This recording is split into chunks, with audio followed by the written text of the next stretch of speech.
I was working on the missiles in Salina, Kansas. I was in the Air Force. Got off a midnight shift, and it was on Memorial Day. And I was going back to the barracks where I lived, and a bunch of the guys said, "Come on, we met some nurses at the SIAC, which is a Salina Young Adults Club, dance," and said, "We met these girls, and we're going to go out to the lake and have a picnic."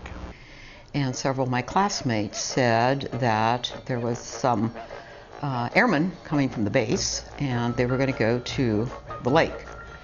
And did I want to go? So I went. And Richard was one of them. And he was very attentive to me all day.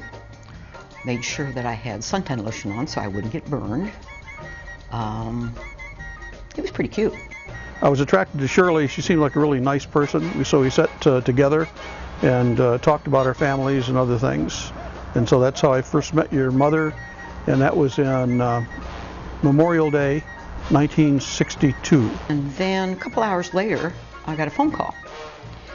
And this gentleman said his name was Rich. Well, I had been dating a young man by the name of Rich, and the relationship was not real good. And so when this young man said he was wondering if we could go out that evening, I said, "Well, I'm very sorry because I'm busy. You should have called earlier." And then he said, "Well, I just met you today." Then I realized it was Dick and not Rich. So that was a little embarrassing. But that's the way we met. I think our first real date was a pizza date at a small little pizza parlor in Salina, Kansas. We had something to eat, probably hamburger, Coke, whatever. Now this is very impressive because you have to remember that back in those days, the airmen had no money whatsoever. And so if you went out and took a drive up and down Main Street, that was a big deal. So to have someone to take you out to get something to eat and a drink was very, very impressive. So I sent away to my mother for bonds, the bonds that I signed up for in basic, that they took $18.90 out a month for a $25 bond. At the end of 10 years, it would then be worth $25. So that's how we went out to movies and dinner and all the rest. Most of the guys from the base that dated generally went out to the lake or went to the park or something, but I was able to take Shirley to dinner and restaurants and other things, so we had a better time, I think.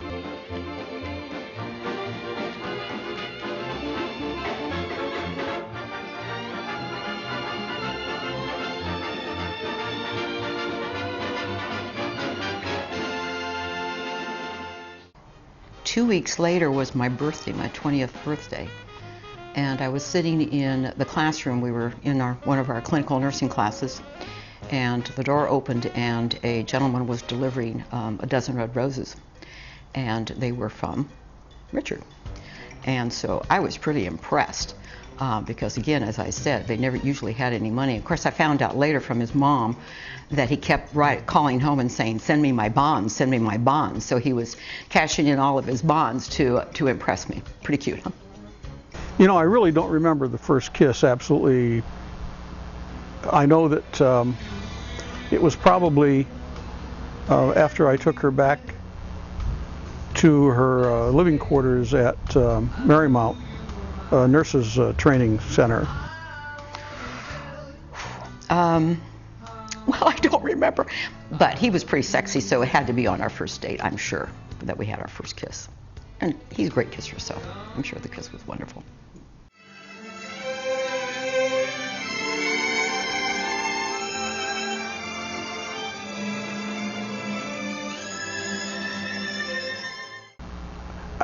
I'm not sure that we were really exclusively dating. I know I didn't date very much because I was either in town or out of town flying. When I was in town, I'd see Shirley, and when I was out of town flying on the various bases that we were assigned to, there wasn't really much of a chance to date.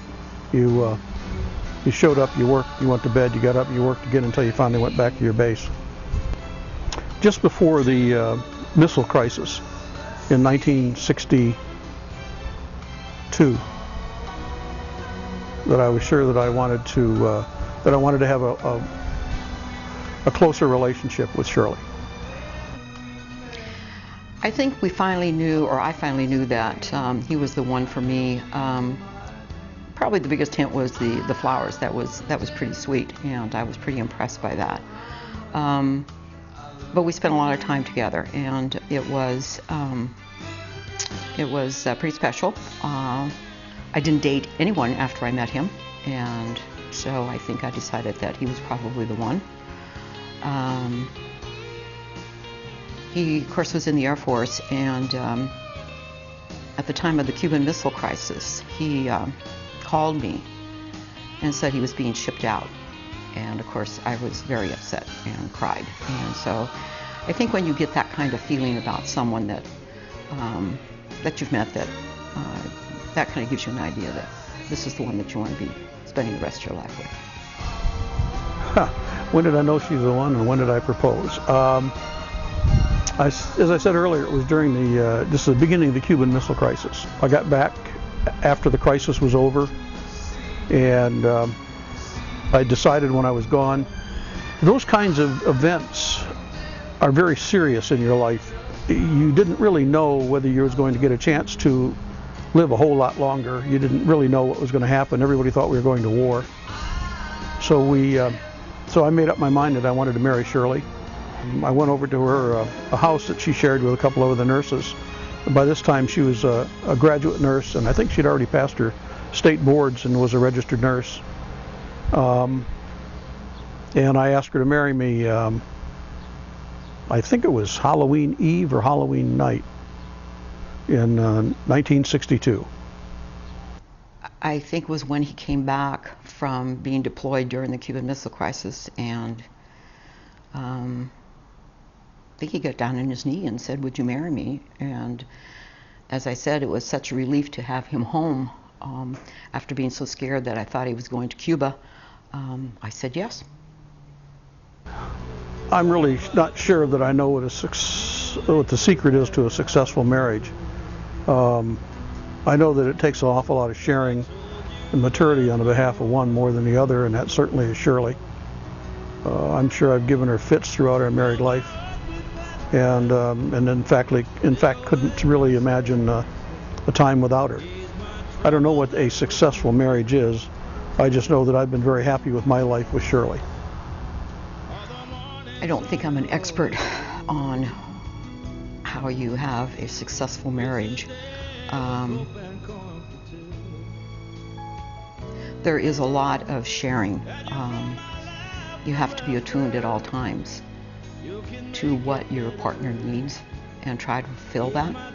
Sometimes you have to overlook any of the needs that you feel you may have at that time to make sure that you're supporting him in what his needs are.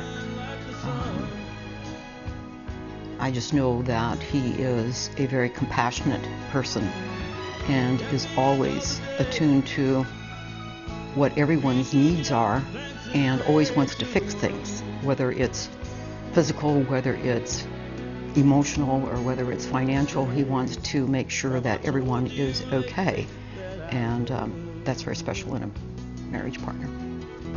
How I feel about her now, well, she's my life, pure and simple. We're going to spend the rest of our years that we have left together, hopefully doing what we'd like to do and watch our grandkids grow and maybe dance at their wedding. He is my husband. He is the father of my children, but more importantly, he is my friend. And we are attuned to each other. Sometimes it's scary because I will have a thought and he voices the thought as we're doing something. I'm very lucky that I have had him through all these years, and I hope we have many, many, many years together, and to share the rest of our years and to enjoy each other and our families and our grandchildren is what my wish is. She means everything to me.